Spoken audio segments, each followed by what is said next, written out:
Shalom, selamat pagi, salam sejahtera bagi saudara-saudara yang diberkati Tuhan.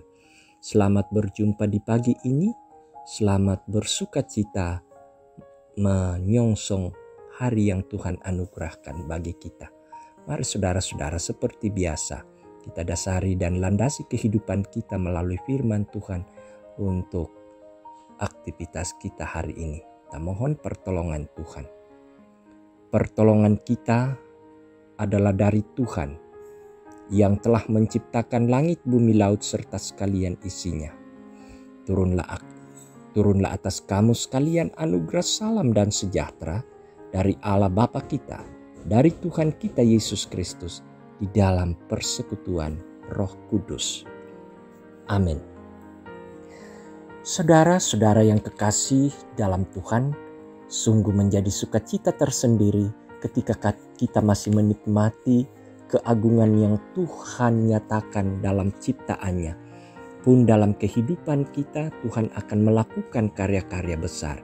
Mari saudara-saudara sambut peluang itu dan kita masyurkan Tuhan dalam setiap aktivitas kita dengan mendasarkannya melalui firman Tuhan yang akan kita baca dan dengarkan pada saat ini. Sebelum firman diberitakan, marilah kita berdoa. Kami telah membuka diri kami dan hidup kami, bahkan menjadikannya sebagai persembahan yang hidup di hadirat-Mu Tuhan. Kami bersyukur dan bersukacita untuk segala anugerah yang Tuhan nyatakan bagi kami. Hari ini menjadi suatu sukacita tersendiri saat Tuhan masih memanggil kami dan mengutus kami untuk menyatakan kebenaran-Mu, keselamatan daripada-Mu. Tolonglah kami, topanglah kami dalam aktivitas itu dengan firman yang akan menerangi langkah kehidupan kami. Kini kami sudah siap untuk mendengar firman-Mu Tuhan, dan kuasa Roh Kudus terangi hati kami, mampukan kami untuk bisa mengerti, dan tolong kami di dalam melakukannya. Ampuni dosa kami Tuhan, layakkan kami membacanya, mendengar dan merenungkannya. Dan di dalam nama Tuhan Yesus Kristus, Juru Selamat kami sudah datang berdoa. Amin. 1 Samuel 13 ayat 1 sampai 14. 1 Samuel 13 ayat 1 sampai 14. Itulah pembacaan firman Tuhan pagi ini menurut renungan harian Toraya edisi Kamis 10 Juni 2021. Firman Tuhan. Ketidaktaatan Saul waktu orang Filistin datang menyerang. Saul berumur sekian tahun ketika ia menjadi raja. 2 tahun ia memerintah atas Israel. Saul memilih 3.000 orang dari antara orang Israel. 2.000 orang ada bersama-sama dengan Saul di Mikmas dan di pegunungan Betel. Sedang 1.000 orang ada bersama-sama dengan Yonatan di Gibea Benyamin. Tetapi selebihnya dari rakyat itu disuruhnya pulang masing-masing ke kemahnya. Yonatan memukul kala pasukan penduduk orang Filistin yang ada di Geba. Dan hal itu terdengar oleh orang Filistin.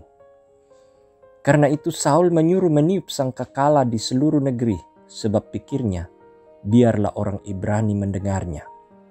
Demikianlah seluruh orang Israel mendengar kabar bahwa Saul telah memukul kala pasukan pendudukan orang Filistin, dan dengan demikian orang Israel dibenci oleh orang Filistin. Kemudian dikerahkanlah rakyat itu untuk mengikuti Saul ke Gilgal. Adapun orang Filistin telah berkumpul untuk berperang melawan orang Israel. Dengan 3.000 kereta, 6.000 orang pasukan berkuda, dan pasukan berjalan kaki sebanyak pasir di tepi laut, mereka bergerak maju dan berkemah di Mikmas di sebelah timur Bet Awen. Ketika dilihat orang-orang Israel bahwa mereka terjepit sebab rakyat memang terdesak, maka larilah rakyat bersembunyi di gua, Keluk Batu, Bukit Batu, Liang Batu, dan Perigi. Malah ada orang Ibrani yang menyeberangi arungan sungai Yordan menuju tanah Gad dan Gilead. Sedang Saul masih di Gilgal dan seluruh rakyat mengikutinya dengan gemetar. Ia menunggu 7 hari lamanya sampai waktu yang ditentukan Samuel. Tetapi ketika Samuel tidak datang ke Gilgal, mulailah rakyat itu berserak-serak meninggalkan dia. Sebab itu Saul berkata, "Bawalah kepadaku korban bakaran dan korban keselamatan itu." Lalu ia mempersembahkan korban bakaran. Baru saja ia habis mempersembahkan korban bakaran, maka tampaklah Samuel datang. Saul pergi menyongsongnya untuk memberi salam kepadanya, tetapi kata Samuel, "Apa yang telah kau perbuat?" Jawab Saul, "Karena aku melihat rakyat itu berserak-serak meninggalkan aku, dan engkau tidak datang pada waktu yang telah ditentukan. Padahal orang Filistin telah berkumpul di Mikmas, maka pikirku, sebentar lagi orang Filistin akan menyerang aku di Gilgal. Padahal aku belum memohonkan belas kasihan Tuhan. Sebab itu aku memberanikan diri lalu mempersembahkan korban bakaran." Kata Samuel kepada Saul, "Perbuatanmu itu bodoh. Engkau tidak mengikuti perintah Tuhan, Allahmu yang diperintahkannya kepadamu. Sebab sedianya Tuhan mengokohkan kerajaanmu atas orang Israel untuk selama-lamanya. Tetapi sekarang kerajaanmu tidak akan tetap. Tuhan telah memilih seorang yang berkenan di hatinya, dan Tuhan telah menunjuk dia menjadi raja atas umatnya, karena engkau tidak mengikuti apa yang diperintahkan Tuhan kepadamu." Demikian firman Tuhan. Saudara-saudara, berbahagialah kita yang masih mendengarnya lalu melakukannya di dalam kehidupan kita. Amin. Ketika tidak sabar menanti waktunya Tuhan. Ketika tidak sabar menanti waktunya Tuhan. Saudara-saudara yang kasih dalam Tuhan, dalam terminologi Yunani, waktu dikenal sebagai kronos dan kairos. Pada umumnya kronos berarti waktu berjalan seperti jam ke jam, hari ke hari, minggu, bulan, hingga tahun ke tahun. Sedangkan kairos diartikan urut-urutan peristiwa atau kejadian penting dalam rentangan kronos. Waktu terus berjalan maju, tidak mundur dengan dua kenyataan gagal atau berhasil. Dalam kitab 1 Samuel 13 ayat 1-14, kairos dan kronos juga sedang berlaku dan dijalani oleh Saul sebagai seorang raja yang memerintah atas Israel. Saul sedang menjalani masa pemerintahannya dengan beberapa peristiwa yang sudah, sedang, dan akan terjadi. Tahun kedua masa pemerintahannya, ia menerima kenyataan pahit dari Tuhan. Ia ditolak karena tidak setia pada tugas utamanya sebagai seorang raja dan ketidaksetiaannya kepada firman dan ketetapan Tuhan. Ia mengambil keuntungan dalam bentuk mencari popularitas ketika Yonatan memukul kala orang Filistin yang ada di Geba. Kesalahan fatal yang kedua yang dilakukan oleh Saul adalah tidak sabar menunggu waktu yang telah ditentukan oleh Samuel untuk datang di Gilgal. Kemudian ia buru-buru mengambil alih tugas seorang imam mempersembahkan korban kepada Tuhan. Akibatnya ketidaksabarannya Saul, maka ia kehilangan pengokohan atas kerajaannya. Saudara-saudara yang kekasih dalam Tuhan, kita sering gelisah dengan keadaan yang terjadi di sekitar kita. Kita tidak sabar sedikit waktu untuk menunggu waktu dan apa yang Tuhan akan buat. Hati-hati dengan kesombongan. Hargai karya orang lain dan jangan ambil alih penghormatan atas dirinya. Sabarlah menjalani waktu Tuhan, demikian juga sabar menantikan apa yang akan diperbuat bagi kamu.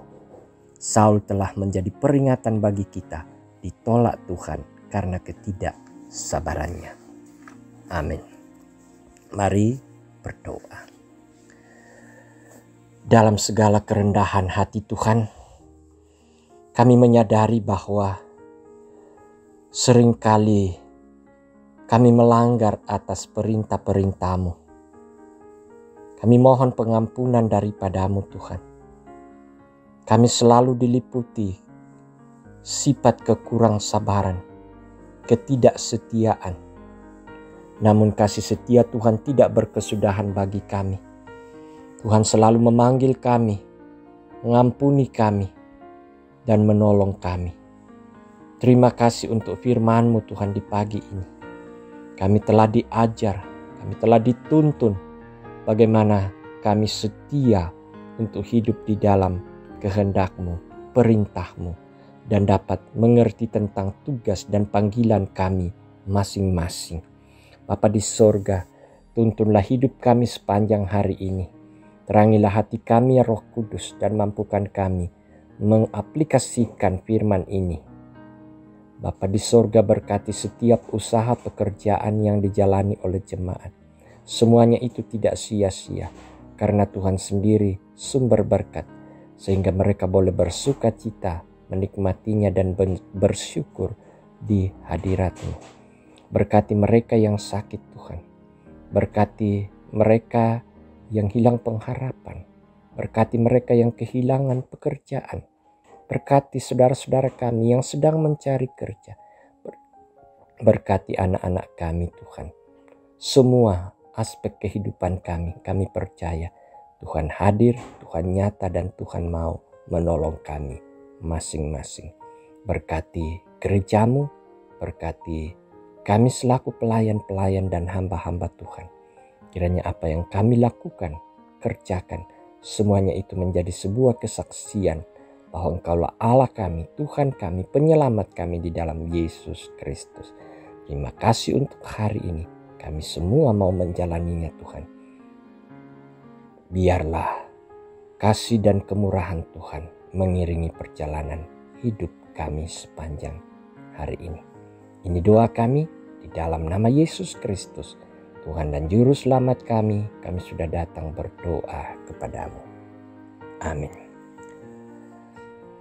Baik saudara-saudara yang kekasih dalam Tuhan, firman Tuhan telah mengajar dan mengingatkan kita bagaimana kita setia hidup di dalam kehendak dan perintahnya. Untuk itu saudara-saudara, jalanilah hidupmu, tanggung jawab dengan segala pekerjaan atau usahamu, dengan tetap setia menantikan kasih dan kehendak Tuhan.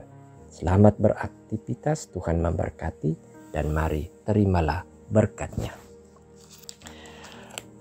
Tuhan memberkati engkau dan melindungi engkau. Tuhan menyinari engkau dengan wajah-Nya dan memberi engkau kasih karunia. Tuhan menghadapkan wajah-Nya kepadamu dan memberi engkau damai sejahtera kini dan selamanya. Amin. Demikian ibadah kita. Selamat beraktivitas dan selamat menikmati berkat Tuhan. Amin.